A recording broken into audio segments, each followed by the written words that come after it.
The tender love of education in SDO Isabela. Technology and livelihood education. Technology and livelihood education. TLE, your choice, Your choice, your skill. your skill. Magandang araw! Ito ang EPP, Edukasyong Pantahanan at Pangkabuhayan. Handa na ba kayo? Maging responsable sa paggamit ng ICT. Be a successful entrepreneur. Paunlarin ang kabuhayan. Pagpaparami ng mga alagang hayop. And that's our lesson for today. The tender love of education in SDO Isabela. EPP TLE.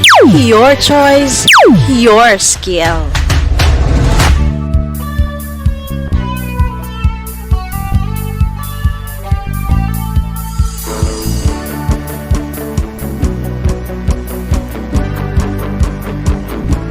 Hello there, grade 10 learners!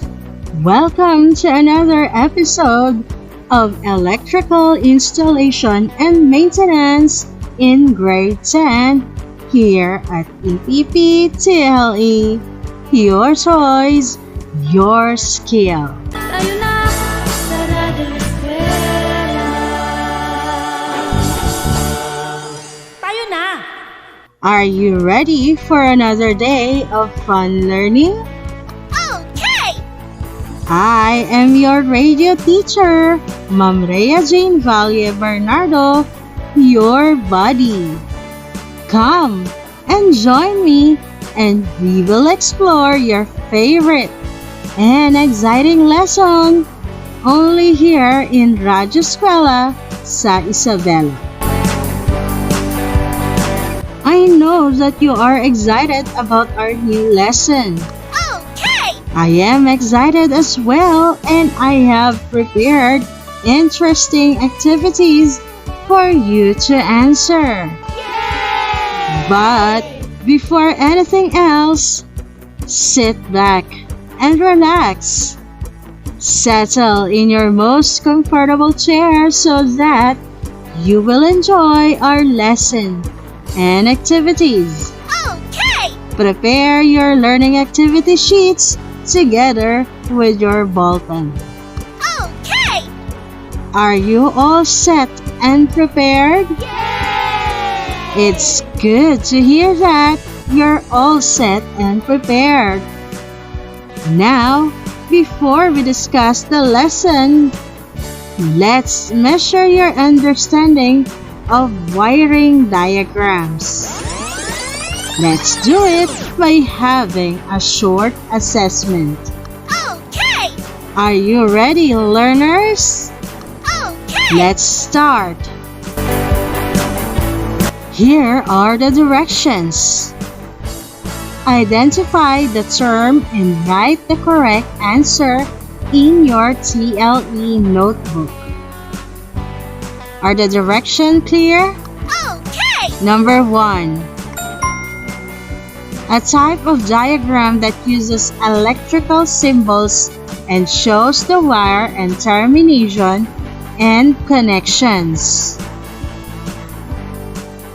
I'll repeat. Number 1. A type of diagram that uses electrical symbols and shows the wire and termination and connections.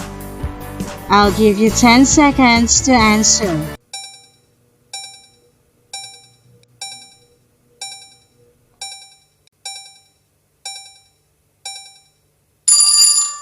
Number 2.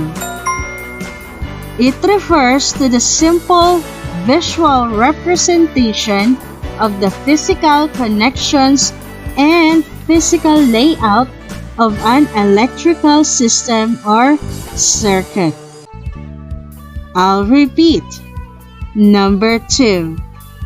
It refers to the simple visual representation of the physical connections and physical layout of an electrical system or circuit. I'll give you 10 seconds to answer.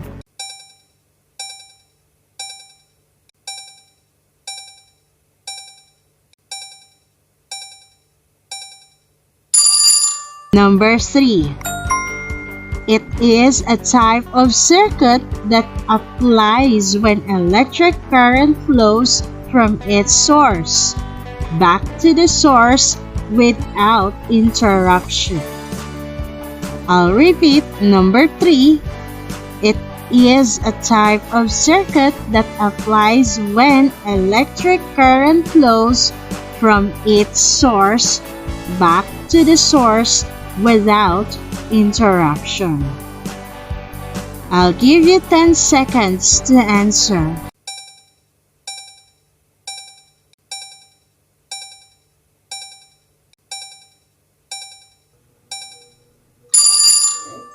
Number 4. It is a diagram that uses standard electrical symbols or abstract and graphics for wiring devices. I'll repeat. Number 4. It is a diagram that uses standard electrical symbols or abstract and graphics for wiring devices. I'll give you 10 seconds to answer the question.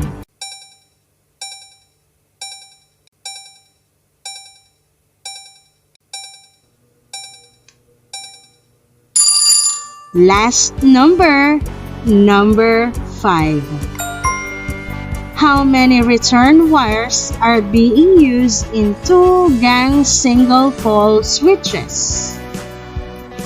I'll repeat. Number 5. How many return wires are being used in 2-gang single-pole switches? I'll give you 10 seconds to answer.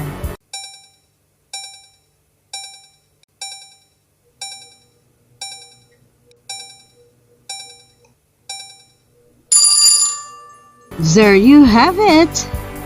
Let's check your answers. Are you ready, dear learners? Okay! Alright. Check your answers carefully.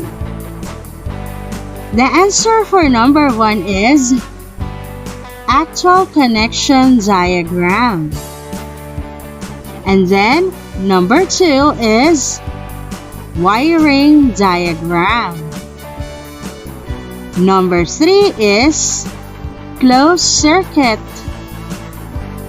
Number 4 is schematic diagram. And number 5 is tube. Did you enjoy our short review, learners? Okay! Good! Now, kindly bring out your learning activity sheet titled Flexible Armored Cable Wiring Installation. Before we start our new lesson, let's hear some reminders. Tayo na,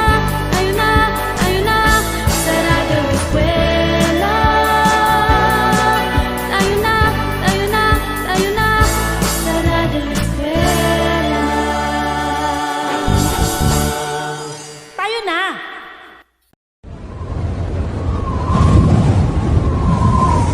Naku, ang lakas na ng hangin. Paparating na ata talaga ang bagyo. Mabuti na lang, nakita ko ang listahan ng mga dapat ihanda kanina sa Facebook ng DepEd. Ito ay ang tubig, pagkain, ID card, mahalagang dokumento, flashlight at baterya, posporo at lighter, first aid kit, kutsilyo, radyo, kumot, banig, lubid, gamit panligo, at ilang mga damit. Tawagin man kami para sa agarang paglikas, handang-handa kami. Maging handa sa anumang sakuna. Isang paalala mula sa kagawaran ng edukasyon at ng himpilang ito.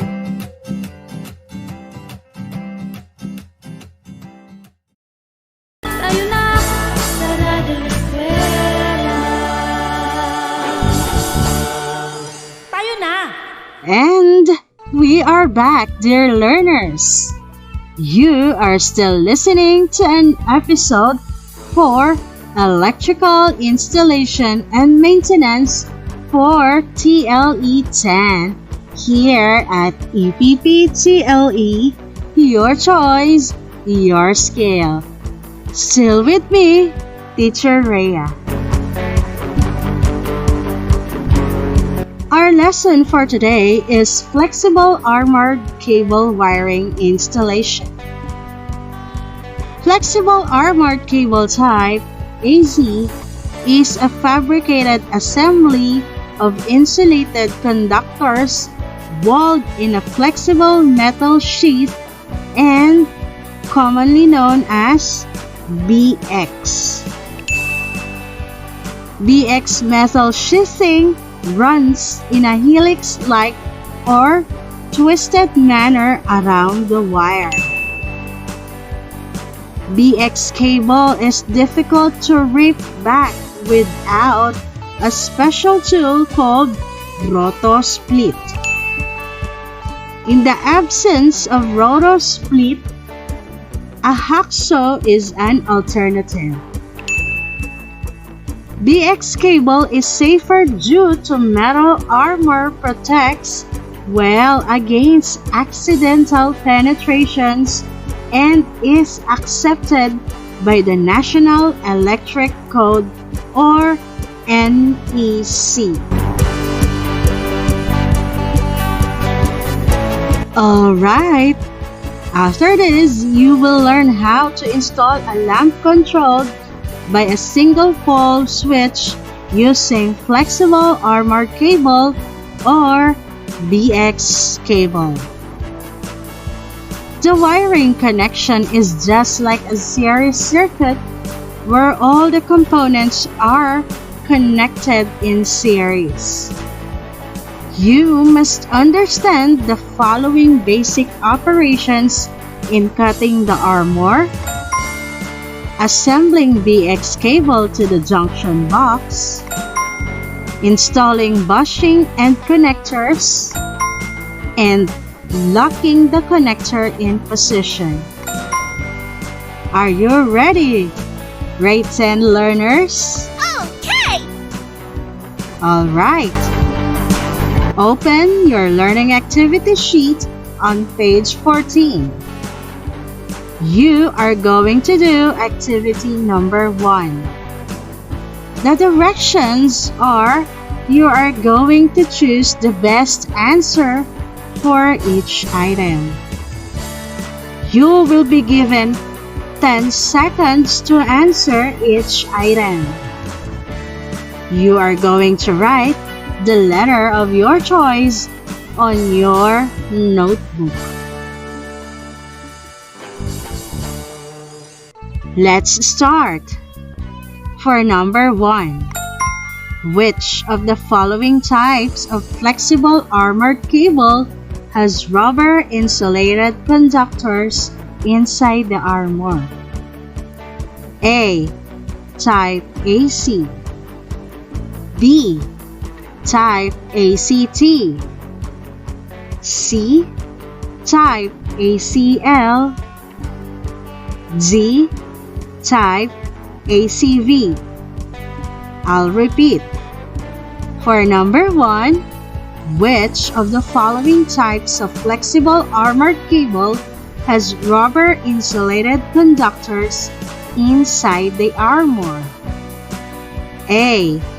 Type AC. B. Type ACT. C. Type ACL. Or D. Type ACV. You will be given 10 seconds to answer the item.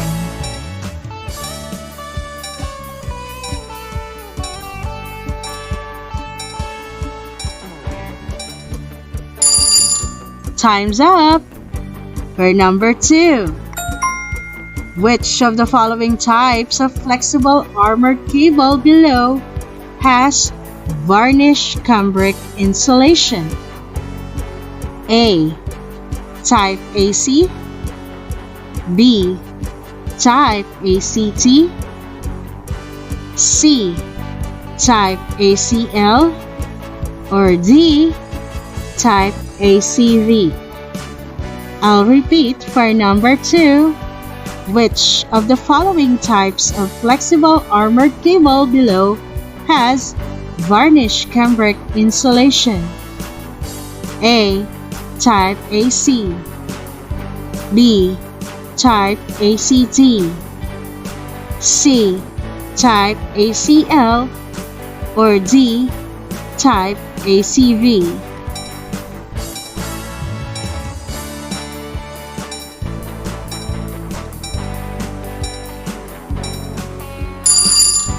Time's up.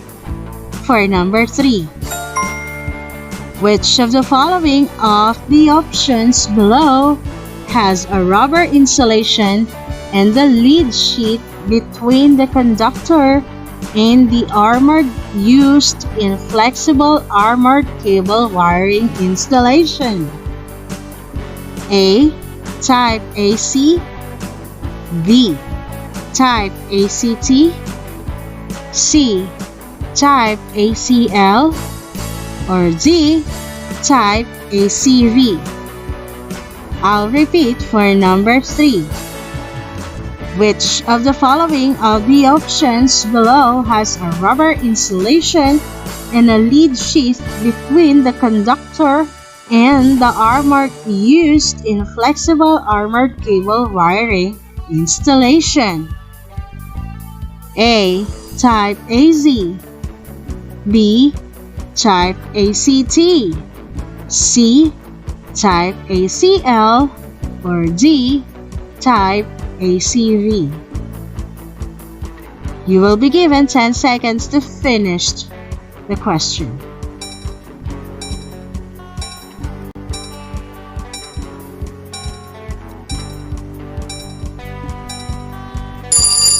Time's up for number 4.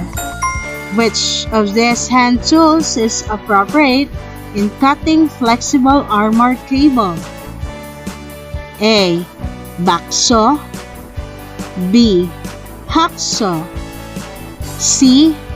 Knife. D. Pliers. I'll repeat for number 4. Which of these hand tools is appropriate in cutting flexible armored cable? A. Backsaw. B. Hacksaw. C. Knife. D. Pliers. You will be given 10 seconds to finish answering.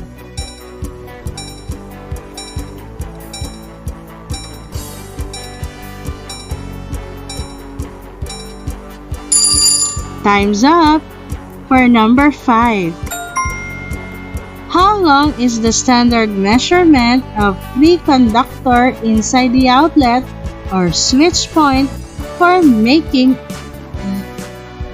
a joint or connections of fixtures or device?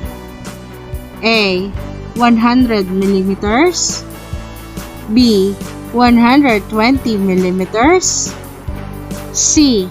160 millimeters. Or D. 170 millimeters. I'll repeat for number 5. How long is the standard measurement of free conductor inside the outlet or switch point for the making a U-joint or connections of fixtures or device? A. 100 millimeter. B. 120 millimeter. C. 160 millimeter. Or D. 170 millimeter. I will be giving you 10 seconds to answer the question.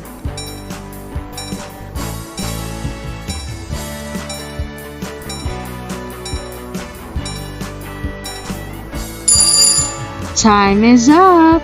Let us check your first activity. I need you to be honest in checking your output, dear learners.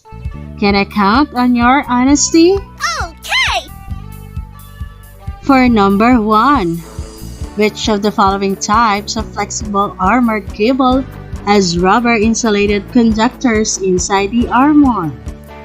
The answer is letter A.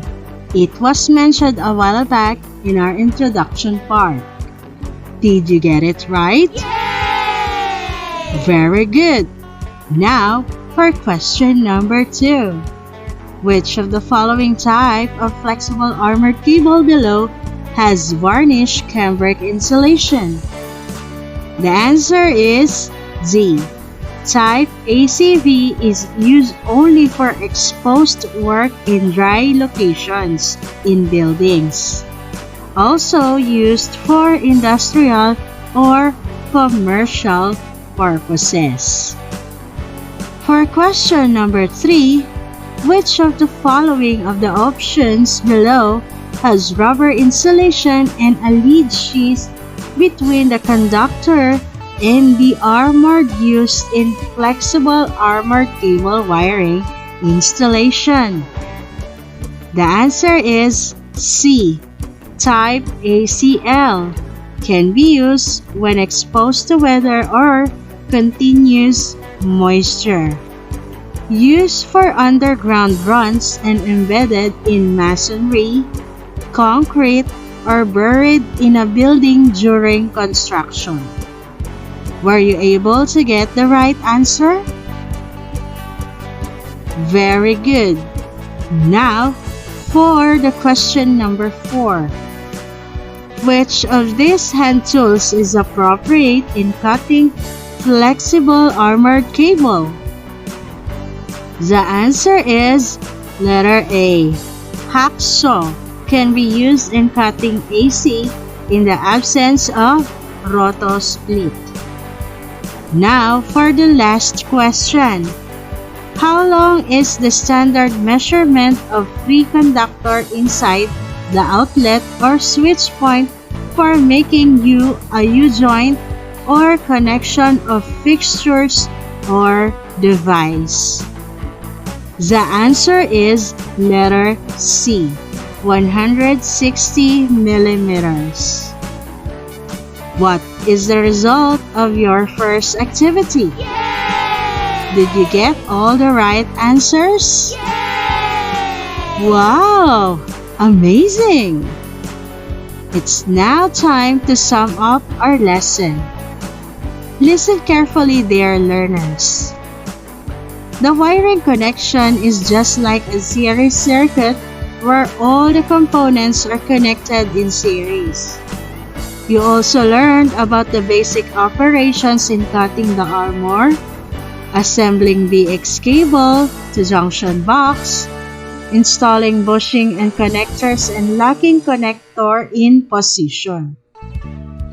There are 3 types of flexible armor: AC, ACV, and ACL. Hacksaw can be used in cutting flexible armored cable. Did you get it all, learners? Okay! Alright, we will have a short quiz after these reminders. Stay tuned here at EPPTLE, your choice, your skill. Ayun na, ayun na, ayun na, sa Radyo Eskwela. Ayun na, ayun na, ayun na, sa Radyo Eskwela. Tayo na!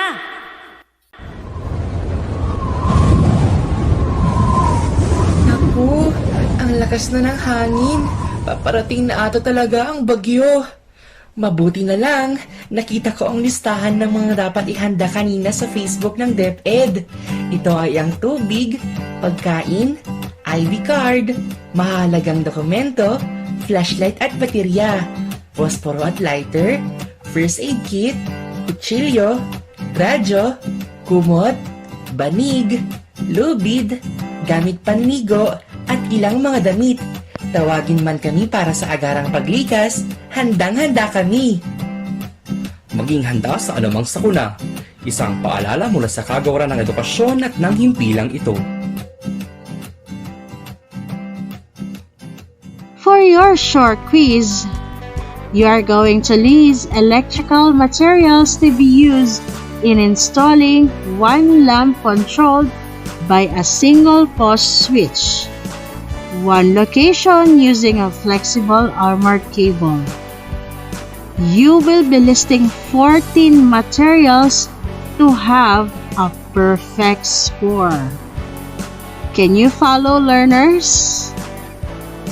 You will begin while I play the Radyo Eskwela song. After the time allotted, we will be checking your answers. Do you have questions for the activity, learners? Okay! Timer starts now. Pagkat kayo'y kinabukasan, ang pag-asa ng ating bayan, isa pusong pagkatuto ng matupad ang pangarap mo. Pagkat sa gitna ng pandemya, tayo pa rin ay magkaisa upang masigurong bawat bata ay bumabasa. Halina't matuto gamit ang ating radyo, pakinggan at unawain, aralin na ituturo. Patuloy ang edukasyon para sa ating henerasyon. Sa daan ng pagkatuto ay walang maiiwan. Kaya halina sa Radyo Eskwela. And we're back. Let us check your short quiz. The electrical materials to be used in installing one lamp controlled by a single post switch, one location using a flexible armored cable are 1. BX armored cable, 2. Metallic junction box octagonal shape, 3. Lamp holder flash type, 4. Incandescent lamp, 5. Utility box, 6. Single pole switch, flash type, 7. Switch face cover metal, 8. Circuit breaker, 9. BX connectors, 10. BX bushing, 11. BX metal straps, 12. Wood screw, 13. Electrical tape, 14. Wiring board. Did you list all the materials needed for the activity, learners? Okay! Fantastic! You are doing so great, grade 10 learners. Now for your assignment, turn your learning activity sheet on page 15, activity 3.